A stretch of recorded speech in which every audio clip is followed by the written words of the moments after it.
does it feel to be back? Feels good. Yeah, it's had a great 6 months at home.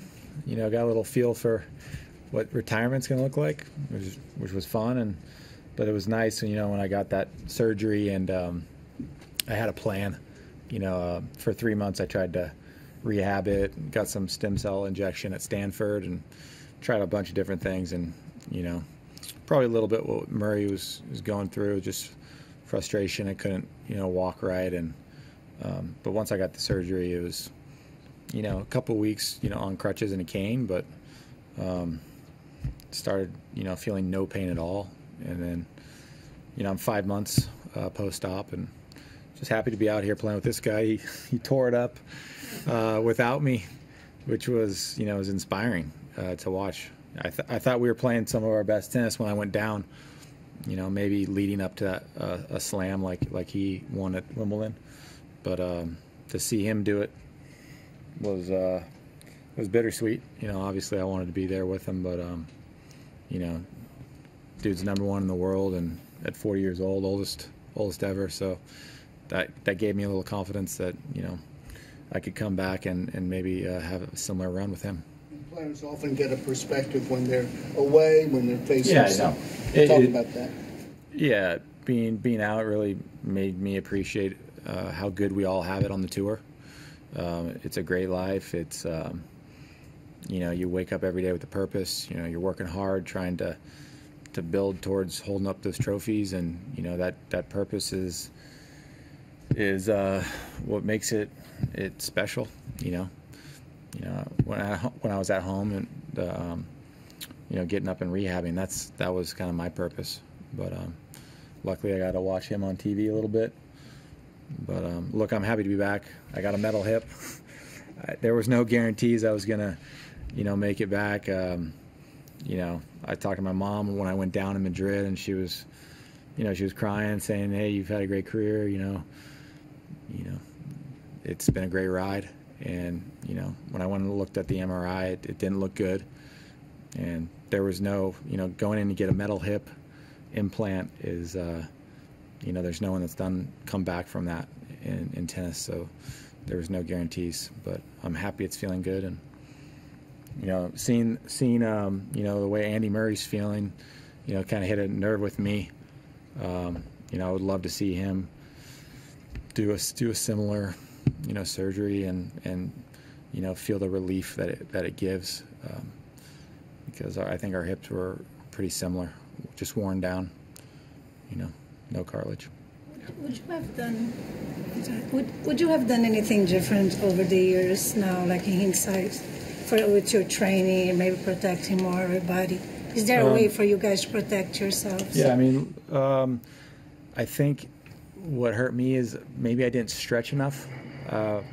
My external rotation of my hip was pretty limited, which might have had me grinding in one spot where I blew the cartilage out, maybe because I wasn't working the whole joint. I was just working limited.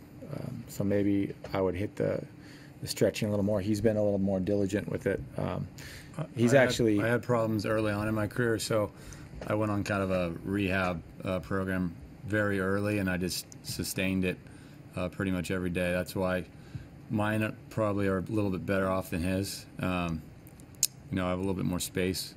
I mean, we have exactly genetically the same structure, but it shows that if you stretch and do a few things, you can get a little bit more life out of those joints.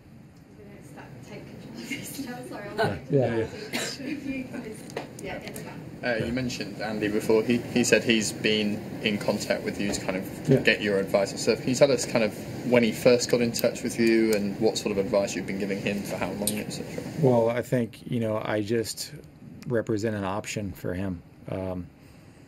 You know, that guy does everything you can possibly do as far as training and rehab, and he's talked to a million specialists. But I'm really the only guy to be playing on tour with a metal hip, and so he's been watching me like a hawk. He's asking me how I'm feeling after matches, after practices, where I'm at, just trying to gauge how long it would take him, or if this procedure is an option. Yeah, and I'm just trying to be supportive. I never once told him that this is the way to go, because I do see that singles is a different monster. You know, those guys are really sliding around and killing themselves for 4 hours. So who knows if this joint would hold up. It's not going to break, but who knows if you'd have that little explosiveness needed to be super quick on the singles court. I mean, if you're a step slow, it's very, very exposed out there on a singles court. So I'm just telling him, like, I feel great. Quality of life is great. Practices are going well. You know, maybe I'm not 100% yet, but I'm only 5 months. And, you know, the doctor said this is more of like a 7 or 8 months until you feel perfect. So said until I feel that, I can't give you the guarantee. But, you know, I think he's to the point where this is probably his last option.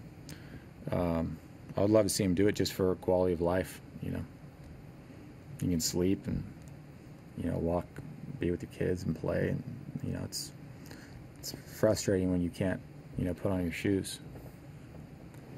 So, did you watch his match on Monday? Have you watched his matches? Yeah. I mean, that must be. So, you of all people, you know, could empathise with. Yeah, I mean, it was. You know, I was choked up when he announced his retirement. Like, I stayed up until 3 in the morning watching all the tributes on social media, and it really had a nerve with me. I mean, he's a special guy, and no one has a heart like him. And, you know, and I think you guys saw the response that he got from everyone. It's just. And then the match out there, how he just left it all out there. I mean, it's a little bit hard to watch because we hate to see athletes in pain, but he just fights through it like crazy. It's unbelievable.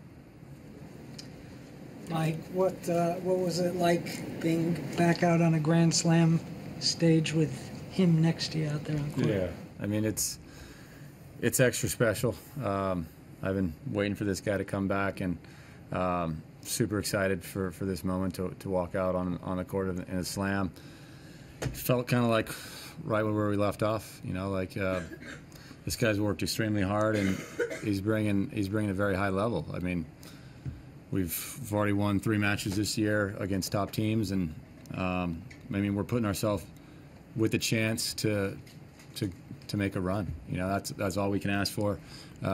He's quick. You know, his serves back. He's got it all. So I'm pretty stoked to look over in the deuce court and see this guy back, and I can, you know, see that he really wanted it, and this is the way we want to go out. We want to play together and give it one last run. So this is perfect. So Bob, can I just... it wasn't hard for him to persuade you to give him his old job back? It was an automatic. You know, once I saw that he could, I went down there to Florida, and I felt like I felt he was a little auditioning. bit. Yeah, I felt like it was a little bit auditions. You know, early December, I hadn't played a point, you know, since May, and I was a little slow. You know, I was probably only about 60% of where I am now, and he was giving me a little bit of crap. He was supportive, but he was like, you know, we can't go down there like this. You're not ready, you know. But, you know, over the next 3 weeks, I did get to the point where I was able to get on that flight to go to Brisbane. But I've improved since Brisbane. The way the hip's stronger, you know. It's been 2.5 weeks down here, and it's gone from, I've probably gained 20% on it since then. Well, can I just clarify the exact procedures that you had and just the timescales involved? How long was it before you were able to run and go on the court and then? It's called a hip resurfacing with an artificial implant.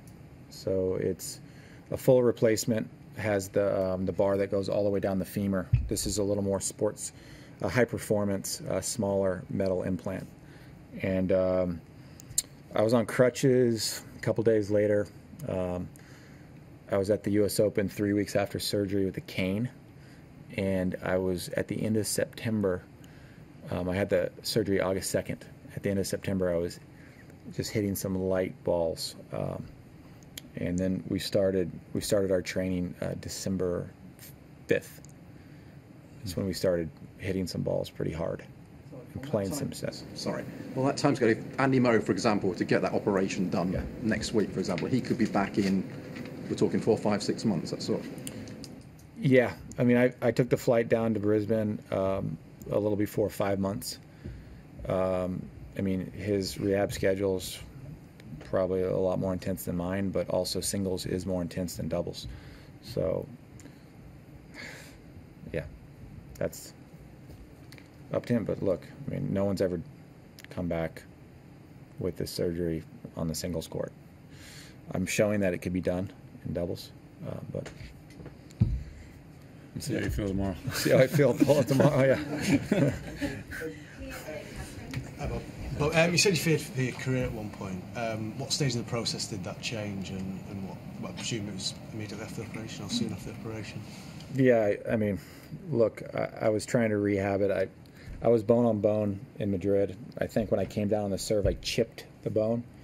I tried all the rehab. Mike came, he actually flew back from the French, and he thought he could work on me because he's been doing this for 15 years. Went to Philly, worked with a guy in Philly, had a guy electrocuting me in Miami, like Dwayne Wade's guy, and he's like a needle stem guy. I had a guy I was in the pool. Then I went out to the West Coast to get a stem cell injection. Nothing helped. There was just no cartilage there. So I went, I kept missing my deadlines at French Open, Wimbledon, and then I wanted to play Atlanta. And when I couldn't play Atlanta, that's when I said, okay, I got to get it scoped. So I went to Dr. Kelly up in New York to scope it. He's like, unscopable. You know, you'll be back here in 6 months. You're going to need a replacement. So 2 days later, I was out cold. And I just said, listen, give me a chance to come back. He's like, Dr. Sue has got a guy back in the Major League Baseball. He's got a guy back to NHL. He's never had a guy back in tennis, but he's the only guy that's will give you a chance to come back to professional sports.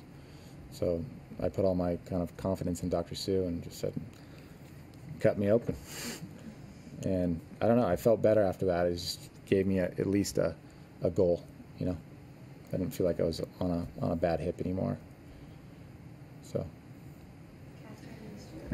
Sorry to keep making you talk about something so unpleasant, but Andy seems mostly to have been talking about the resurfacing in terms of quality of life, something that can improve his post-tennis quality of life. I know your experience is limited to the 5 months and doubles, but do you think from that experience there might be reason to have a glimmer of hope for tennis? Yeah, I personally don't underestimate Andy Murray.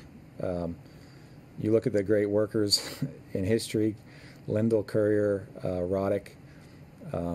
This guy is maybe even a step up from those guys. So I think he's gonna have the surgery, and he's probably gonna just rehab it as best he can. If he sees that there's a chance to come back, you know. I personally think he could do it, but you know, there's just no evidence that it's possible in tennis. I mean, so much wear and tear. So, but I think he could do it. What does it feel like to be, like, in a way, like Andy's last hope? Because he's named you several times in the last few days when he's been talking about his problems, and I'm guessing he'll be following your matches, your progress closely in the next few months. How does that feel? Yeah, I'm happy I can be there to support him. He's such a good guy. I think I mentioned on social media that we were in trouble with our charity event. We had no big names.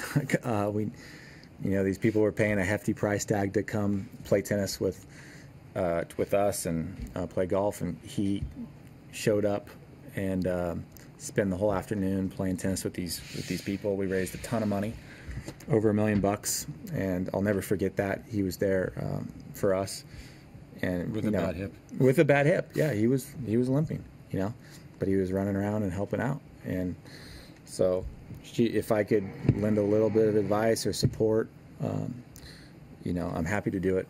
He's extremely educated on this. No one's done more research about hips and doctors. He knew my doctor inside and out, and all the cases he's so the guy's knowledgeable beyond belief on the hip and on the surgery. So he's going to do what's best for him. Yeah, he doesn't want to be limping anymore. I know he doesn't want to be doing that. So I think this is the option. Bob, you said you saw a glimmer of what retirement's going to be. Yeah. Can you give us a little bit idea of what the picture was that you saw? It was nice. I mean, you know, you're going to Disneyland and you don't feel like you're going to pay the price of not practicing for a few days, you know. So, yeah, it feels like, you know, when you're in the middle of a hard season, you feel like there's a price tag attached to any kind of fun moment. And, you know, in those few months when my hip was just screwed, I was just like, screw it, let's go have some fun. You know, I took a few vacations, went to Key West. We did some stuff that I haven't had the chance to do in my whole career, just because, you know, a week off, you're going to pay for it at a slam. You know, when you need to have that work under your belt. So yeah, it was just kind of kick back, no pressure, hanging out with the family, just having great days, enjoying the tour through him and kind of living through that guy. I couldn't believe the stuff he was doing. But yeah, look, there's a great life for me at home, and you know, I got amazingly supportive wife, and obviously love my kids. But you know, I wouldn't be back here if it weren't for my wife telling me, kicking me in the butt, saying it's possible. And you're from a family who's famous for watching tennis from afar. Were there any fun moments where you said no, no, no, no? I mean, yes, yes, yes, and what was in terms of his play, and which of the moments were really great? And finally, what did you learn about this guy from afar? Well, yeah, I mean, seeing him by himself, and you know, makes you appreciate what you got. I mean, he's one of the greatest returners and ballers in history. So yeah, I was just appreciating it. When you sit back and watch it on TV, you're just like, wow, you know, that guy has some serious skill. And you know, him winning Wimbledon was like, oh, you know, I was like, ouch. You know, like, we shared some records, and now he's the man with the records. So, you know, when winning Wimbledon was like just a little weird. I was like in the gym. You know, I couldn't really watch that. It was a little too early. And then U.S. Open, I kind of just let it go. And then he won the Open, and then he went to Davis Cup. That's when I watched every point. I was just yelling at the TV. You know, him and Harrison. I was screaming. I was talking to some of the coaches on the sidelines, but. Yeah, I mean, he's a fighter, and you know, yeah, I don't know how he did it. He's #1 in the world at 40 years old, so a lot of respect for what he accomplished. Yeah. Just a couple of quick questions on the surgeon you used. Yeah. Where exactly was he located? Dr. Sue at HSS in New York. Did you say he's the only surgeon who does this kind of operation? He's the only guy that's gotten professional athletes back to their profession. He's the only guy that's gotten them back to the highest level. And he's done a baseball guy, NBA guy, and hockey. And no tennis player yet, until me, has come back. Recommend him to Andy? Is that? I would really recommend him. Yeah, he's a tennis fan. He knows it inside and out. He's the one that found me a physical therapist down in Florida. I've been on the phone with him many times and texting, and gave me all my exercises that I needed to do. Andy's spoken to him. I don't know who Andy's going to choose if he goes this route, but I would recommend him, Dr. Sue. And how many hours was the surgery? And what pain do you have now? I mean, do you have any pain at all now? Zero pain. Zero pain. Yeah, I mean, I don't have labrum. It's just smooth metal joint. I have more range of motion than he does. It's almost wild, you know. Yeah, the thing just flies around. You know, the biggest thing was just getting the explosiveness back and the quickness and the push off on the serve. you know, when I started playing in December, I was probably pushing off an inch lower, so I had to focus on the toss. Now I feel like I'm getting that back. And how many hours was the session? I think it was 90 minutes. Yeah. Was there any warning about any part of this or having the medal in there or anything? I'm just curious beyond, like, Yeah, he I mean, couldn't promise you that you were going to play again.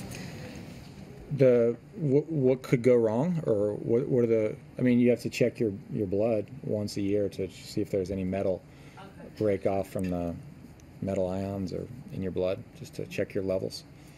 But I think this will last over 20 years. The implant, it's like a 95% success rate over 20 years, so it's in there for a while.